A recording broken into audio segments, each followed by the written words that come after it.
Hello to all my learners present over here. Welcome to the channel. आप सभी का हमारे चैनल में स्वागत है। आज के इस वीडियो लेक्चर में हम सोशियोलॉजी में क्रिमिनोलॉजी पेपर के कुछ क्वेश्चंस को सॉल्व करने वाले हैं। ये आपका कानपुर यूनिवर्सिटी का एमए सेमेस्टर 4 का सोशियोलॉजी में पेपर नेम क्रिमिनोलॉजी का पेपर है, जिसके कि कुछ क्वेश्चंस को हम ऑलरेडी प्रीवियस वीडियो लेक्चर में कवर कर चुके हैं। आगे के क्वेश्चंस को हम इस वीडियो लेक्चर में कवर करने वाले हैं। तो चलिए शुरू करते हैं। आज का फर्स्ट क्वेश्चन है हमारा, यह निष्कर्ष किसने दिया कि अपराधी जन्मजात नहीं होते बल्कि समाज द्वारा बनाए जाते हैं? Who concluded that criminals are not born but are created by society? Options हैं सदरलैंड, फ्रॉयड, मेलिनोव्स्की एंड बेंथम। तो इनमें से कौन सा ऐसा थिंकर है जिसने ये कहा कि जो अपराधी हैं वो बॉर्न नहीं होते, वो जन्मजात अपराधी नहीं होते, लेकिन सोसाइटी ऐसी चीज़ें करती है, सोसाइटी ऐसी कंडीशंस क्रिएट करती है कि वो अपराधी बनते हैं। तो ये जो स्टेटमेंट है आपका, ये है सदरलैंड का, जिनकी कि आप वाइट कॉलर क्राइम की थ्योरी पढ़ते हैं, इन्होंने दिया था। बहुत ही फेमस थिंकर हैं आपके क्रिमिनोलॉजी में सदरलैंड। कॉन्सेप्ट देते हैं वाइट कॉलर क्राइम का। नेक्स्ट क्वेश्चन है आपका, सोशल पैथोलॉजी। सोशल पैथोलॉजी पुस्तक के लेखक कौन है? Who is the author of the book social pathology? Options हैं हॉवर्ड बेकर, लेमर्ट, कोहेन, जे यंग। तो इसमें से कौन सा थिंकर है जो जिसने सोशल पैथोलॉजी बुक लिखी है? तो इसमें आपका जो ऑप्शन राइट है वो है ऑप्शन नंबर बी, ये एडविन लेमर्ट की बुक है। देखिए, बुक्स तो है ये आपको लर्न करनी पड़ती हैं, पर्टिकुलरली हर एक पेपर में, हर एक टॉपिक्स में आपको थिंकर्स मिलते हैं और वो हर थिंकर जो है काफ़ी सारी बुक्स लिखते हैं, तो बुक्स आपको लर्न करनी होती हैं। ये जितनी भी है ये पीवाईक्यूज़ हैं, तो ये आपके लिए इम्पॉर्टेंट है। इसके अलावा इसमें जो और ऑप्शंस दिए हुए हैं आप उनकी बुक्स को भी देख सकते हैं, जैसे हॉवर्ड बेकर की बुक्स को आप पढ़ सकते हैं, आप कोहेन की, यंग की, इन सब की बुक्स को भी आप पढ़ सकते हैं। नेक्स्ट क्वेश्चन है, आउटसाइड आउटसाइडर्स पुस्तक के लेखक कौन है? Who is the author of the book outsiders, जो कि 1963 में पब्लिश हुई? तो इसके ऑप्शन हैं आपके Howard baker, Bentham, Gary fellow, Cohen. तो इसमें जो राइट ऑप्शन होगा वो होगा आपका हॉवर्ड बेकर। ये आउटसाइडर जो बुक है ये हॉवर्ड बेकर की है, ऑप्शन नंबर ए करेक्ट होगा। नेक्स्ट क्वेश्चन है, निम्नलिखित में से किसने मत व्यक्त किया कि अपराध के लिए समूह जिम्मेदार होता है?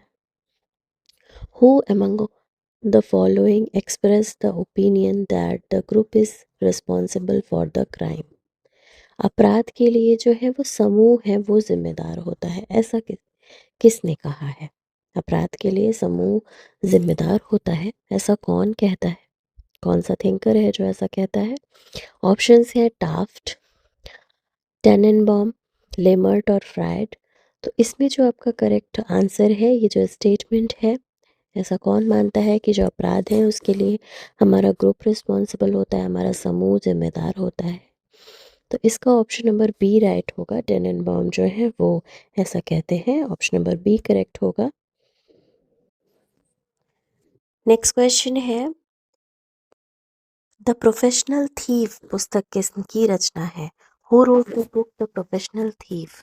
ये जो बुक है ये किसने लिखी है? ऑप्शंस हैं सदरलैंड, सेठना, हैकरवाल एंड लेगेसन। तो द प्रोफेशनल थीफ जो पुस्तक है वो किसने लिखी है, इसमें आपको बताना है। तो इसमें जो ऑप्शन नंबर ए है वो आपका राइट होगा। ये द प्रोफेशनल थीफ जो बुक है वो आपके सदरलैंड की है, ऑप्शन नंबर ए करेक्ट होगा। आप सदरलैंड की और भी बुक्स हैं, आप उन्हें पढ़ सकते हैं। इसके अलावा आप सेठना की, हैदराबाद बुक्स भी देख सकते हैं। नेक्स्ट क्वेश्चन है, अपराध के नामकरण के सिद्धांत का प्रतिपादन किसने किया? अपराध का नामकरण का सिद्धांत था, उसका प्रतिपादन किसने किया है? Who has propounded the labelling theory of crime? Crime की एक थ्योरी है, उसका नाम था लेबलिंग थ्योरी ऑफ क्राइम। वो कौन देता है, ये इसमें आपसे पूछा है। ऑप्शन है आपका Jack Young, Howard S Becker, David Matza, Sutherland. तो इसमें जो आपका ऑप्शन नंबर बी है वो करेक्ट होगा। हार्वर्ड बेकर जो है, हार्वर्ड एस बेकर, वो आपकी लेबलिंग थ्योरी जो है वो देते हैं।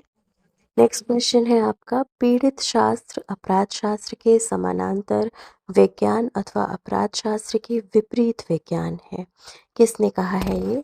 Victimology is a science parallel to criminology और the reverse to criminology. Who has defined? तो ये जो विक्टिमोलॉजी है ये साइंस है पैरेलल क्रिमिनोलॉजी के या फिर रिवर्स है, ऐसा कौन कहता है? पीड़ित शास्त्र अपराध शास्त्र की या तो पैरेलल में है, समानांतर में है, या उसके विपरीत है, ये किसने कहा है आपसे पूछा है। ऑप्शंस हैं आपके हंस वॉन हेंटिंग, मेंडल सोहन, ड्राफिन लिएनो और स्कैफर। तो इसमें से ऑप्शन नंबर बी करेक्ट होगा, मेंडल सोहन का ये स्टेटमेंट है। ऑप्शन नंबर बी के साथ जाएंगे। नेक्स्ट क्वेश्चन है, बंदी गृह दंडित व्यक्तियों के रहने का स्थान है, साथ ही यह मुकदमे की सुनवाई के दौरान अभियुक्तों को रखने का एक संस्थागत केंद्र है। किसने परिभाषित किया है? Jail is a place of residence for sentenced person and is also an institutional center for keeping the accused during trial. Who has defined? किसने ये परिभाषित किया है, ये आपको बताना है। तो इसमें आपके ऑप्शंस हैं Fairchild, Paranjape, Sethna and Sutherland. तो इसमें जो आपका ऑप्शन नंबर बी है, परांजपे, ये उनका स्टेटमेंट है। ऑप्शन नंबर बी करेक्ट है इसमें। नेक्स्ट क्वेश्चन है, अपराधी व्यवहार की व्याख्या करने के लिए किसने भूमिका सिद्धांत एवं स्व के सिद्धांत को प्रतिपादित किया है? किसने भूमिका सिद्धांत और स्व के सिद्धांत को प्रतिपादित किया है? Who has propagated role theory and theory of self to explain criminal behaviour. Criminal behaviour यानी कि जो अपराधियों का व्यवहार होता है उसकी व्याख्या करने के लिए ये दो थ्योरी जो है, भूमिका सिद्धांत की और स्व के सिद्धांत की, इसको कौन प्रतिपादित करता है? तो ये आपको बताना है। ऑप्शंस हैं आर के मर्टन, सदरलैंड, शॉ एंड मैके, और लास्ट में है आपका जी एच मीड। तो ये जो है इसका करेक्ट आंसर है आपका जी एच मीड। ये बहुत इंपॉर्टेंट थिंकर हैं आपके, इनकी और भी बुक्स जो हैं वो आप लर्न कर सकते हैं, इनकी थ्योरीज को आप देख सकते हैं। इसके अलावा मर्टन, सदरलैंड, इनकी जो बुक्स हैं वो भी इम्पॉर्टेंट हैं, आप उन्हें भी ज़रूर से देखें। नेक्स्ट क्वेश्चन है आपका, उत्तर प्रदेश में सर लुई स्टुअर्ट की अध्यक्षता में बंदी गृह जांच समिति का गठन किस वर्ष किया गया?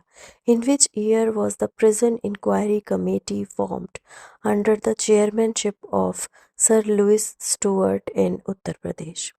तो यूपी में जो आपका लुई स्टुअर्ट थे, उनकी अध्यक्षता में एक समिति का गठन हुआ था, बंदी गृह जांच समिति। उसका किस वर्ष गठन हुआ था, ये आपको बताना है। तो इसमें ऑप्शन है आपके 1929, 39, 42 और 45। तो इसमें जो अब करेक्ट आंसर है वो है आपका आंसर नंबर, क्वेश्चन ए है आपका, ऑप्शन नंबर ए करेक्ट है, 1929। इसमें जो आपकी ये प्रेजेंट इंक्वायरी कमेटी थी वो फॉर्म हुई थी, किसकी चेयरमैनशिप में? तो उनका नाम था सर लुई स्टुअर्ट, और यूपी में। तो कई बार ये भी पूछ लिया जाता है कि जो प्रेजेंट इंक्वायरी कमेटी थी वो किसकी चेयरमैनशिप में बनी? तो इसमें आपके ऑप्शन होंगे जिसमें कि करेक्ट आंसर होगा आपका सर लुइस स्टुअर्ट। किस वर्ष हुआ? तो ये हो गया। कहाँ पर हुआ? तो वो यूपी हो गया। तो इस तरीके की चीज़ें हैं। यूपी में कब हुआ था इसके बारे में बताया था इसमें। नेक्स्ट क्वेश्चन है, भारत में सर्वप्रथम किस राज्य में पोस्टल स्कूल की स्थापना की गई? In which state in India was postal school establish for the first time? तो इंडिया में जो पोस्टल स्कूल हैं वो पहली बार जो है वो कब इस्टेब्लिश किए गए? ऑप्शन है आपका उत्तर प्रदेश, तमिलनाडु, कर्नाटका और महाराष्ट्र। तो इसमें आपका कौन सा ऑप्शन करेक्ट होगा, ये आपको बताना है।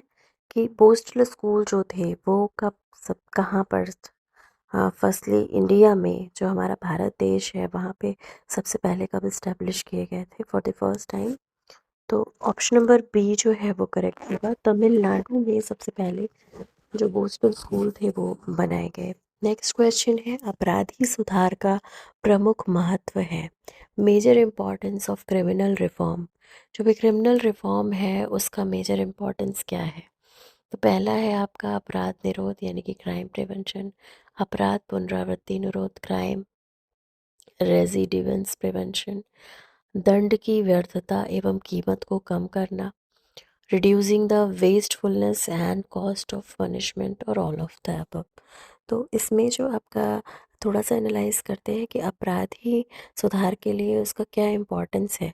तो कहीं ना कहीं हम क्राइम से प्रिवेंट करना चाहते हैं, और वो जो भी वो है वो रिपीट ना हो, क्राइम उसकी पुनरावृत्ति ना हो, उसको हम कम करना चाहते हैं। और जो भी दंड की व्यर्थता है उसकी कीमत है उसे कम करना चाहते हैं। तो ऑल ऑफ द अबव जो है वो करेक्ट होगा, ऑप्शन नंबर डी करेक्ट होगा। नेक्स्ट क्वेश्चन है, आधुनिक युग में बंदी गृह क्या माने जाते हैं? What are present considered in the modern era. Modern era जो है उसमें जो आपके बंदी गृह हैं वो क्या माने जाते हैं, ये आपसे पूछा है। तो शिक्षा के केंद्र यानी कि सेंटर ऑफ एजुकेशन, सुधार स्थल यानी कि करेक्शनल फैसिलिटी, उसके बाद है अपराध के अड्डे डेन ऑफ क्राइम, फिर है पेनल्टी स्पॉट यानी कि दंड स्थल। तो बंदी गृह जो है वो सुधार स्थल के रूप में जाने जाते हैं आज के समय में। प्रेजेंट जो है वहाँ पे जो अपराध है उनका अपराधी हैं उनको रखा जाता है कि उनमें सुधार किया जा सके, तो वो एक सुधार स्थल है। तो ऑप्शन नंबर बी करेक्ट होगा इसमें। नेक्स्ट क्वेश्चन है आपका, भारत में प्रथम केंद्रीय बंदी गृह की स्थापना कहाँ की गई? Where was the first central prison establish in India. तो जो हमारा भारत है वहाँ पे सेंट्रल प्रिजन यानी कि जो केंद्रीय बंदी गृह था वो सबसे पहले कहाँ बना था? तो आगरा है, चेन्नई, दिल्ली, बॉम्बे। तो इसका जो करेक्ट आंसर है वो है आपका आगरा। तो पहला आपका सेंट्रल प्रिजन जो है वो आगरा में स्टैब्लिश हुआ था। ऑप्शन नंबर ए करेक्ट होगा इसमें। नेक्स्ट क्वेश्चन है, बंदी गृहों में कैदियों को श्रम के बदले पारिश्रमिक देने का उद्देश्य होता है। The purpose of prison is to provide remuneration to prisoners for their labor। सरकार की आय में वृद्धि करना, कैदियों के पुनर्वास में सहायता करना, कैदियों की दैनिक आवश्यकताओं को पूरा करना, कैदियों को आर्थिक रूप से आत्मनिर्भर बनाना। तो increase government income, assistance in rehabilitation of prisoners, meeting the daily needs of prisoner, making prisoners economically self-reliant। तो इसमें से कौन सा ऑप्शन करेक्ट होगा? तो इसमें अगर आप इसको ठीक से एनालाइज करते हैं तो जो भी बंदी गृह है वहाँ पे कैदी जो भी काम करते हैं उसके बदले उनको कुछ ना कुछ पारिश्रमिक या कुछ ना कुछ उनको रिनोमरेशन, कुछ उनकी इनकम दी जाती है। तो कहीं उनके जो रिहेबिलिटेशन, जो भी कैदी वहाँ रह रहे हैं तो उनको पुनर्वास में सहायता की जाए, इसलिए ऐसा किया जाता है। ऑप्शन बी करेक्ट होगा इसमें। ऑप्शन नंबर बी करेक्ट है, उसके साथ जाएंगे। नेक्स्ट क्वेश्चन है आपका, बंदी गृह सुधार के नई दिल्ली मॉडल को लाने का श्रेय किसको दिया जाता है? Who is given the credit for bringing the new Delhi model of prison reform. तो जो भी प्रिजन रिफॉर्म का न्यू दिल्ली मॉडल है वो किसका है? ऑप्शन है डॉक्टर किरण बेदी, सोनिया नारंग, सेस्टा ठाकुर और संगीता कालिया। तो इसमें जो ऑप्शन नंबर ए है वो करेक्ट है। जो आपकी किरण बेदी आईपीएस थी उनका ये मॉडल था new Delhi model. Option number A correct है। नेक्स्ट क्वेश्चन है, भारत में परिवीक्षा अधिनियम किस सन में पारित किया गया था? In which year was the prohibition act passed in India. तो जो प्रोहिबिशन दी जाती है, अपराधी होते हैं उनको जेल में ना रख के उनको कुछ कुछ शर्तों के साथ मुक्त किया जाता है, और उनको स्पेसिफिक जो भी एक प्रोबेशन ऑफिसर होता है उनके अंडर में रखा जाता है, उनकी देख रेख में। तो उस ये जो एक्ट था वो कब पब्लिश हुआ था, कब वो पास हुआ था एक्ट, उसके बारे में आपसे पूछा है। ऑप्शन है आपका 1961, 1958, 1950 और 1947। तो इसमें से जो करेक्ट ऑप्शन है वो है option number B 1958। Option number B correct है। तो आज के इस वीडियो लेक्चर में इतना ही। आगे के क्वेश्चंस को हम नेक्स्ट वीडियो लेक्चर में कवर करेंगे। ऐसे ही और वीडियोस के लिए हमारे चैनल से जुड़े रहिए। चैनल पे फर्स्ट टाइम आए हैं तो प्लीज़ सब्सक्राइब कीजिएगा। वीडियो पसंद आया हो तो प्लीज़ लाइक कीजिएगा, अपने फ्रेंड्स के साथ शेयर कीजिएगा। Keep learning, keep watching and keep sharing. Thank you so much for watching.